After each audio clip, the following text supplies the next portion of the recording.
The short accounts of the state of the early Christian church in Acts today reveal two completely different processes.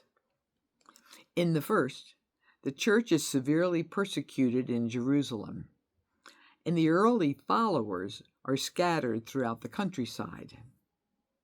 Second, in Samaria, crowds of people are drawn together to hear the preaching of the word, and there is great joy in the city. This non-linear record of the history of the Christian church seems very much the case even today.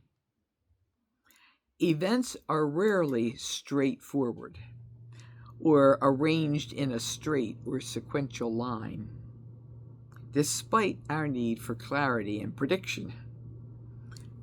That linear reasoning is a Western way of thinking that does not always serve us well.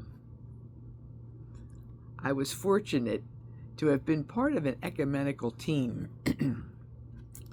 and the Russian Orthodox Church, a major Russian, and as well as other major Russian cities, came together in the early 1900s in a little town in western United States.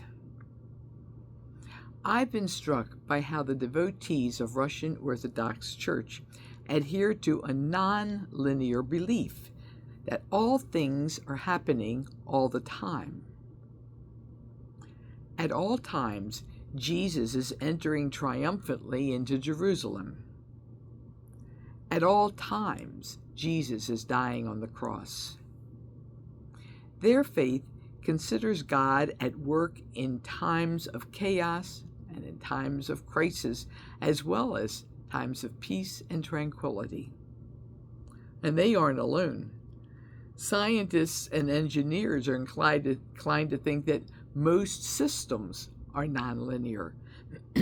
But just because they appear chaotic and unpredictable, they are not random.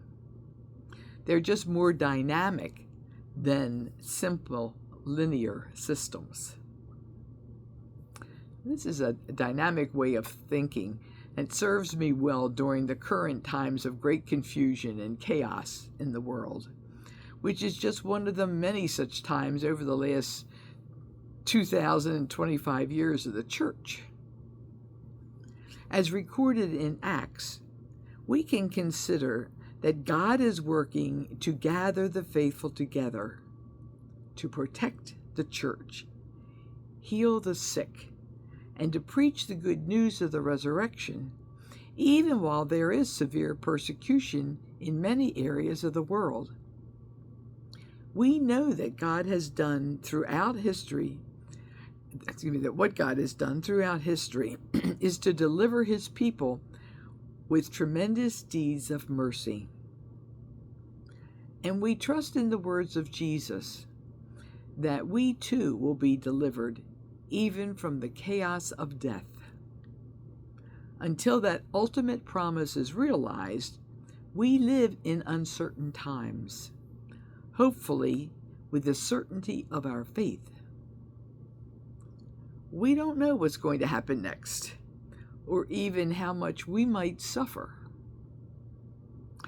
I pray today that we can rejoice in the certainty of our God, who rules by his might forever, even if we do not exactly know how that is working. Amen and Alleluia.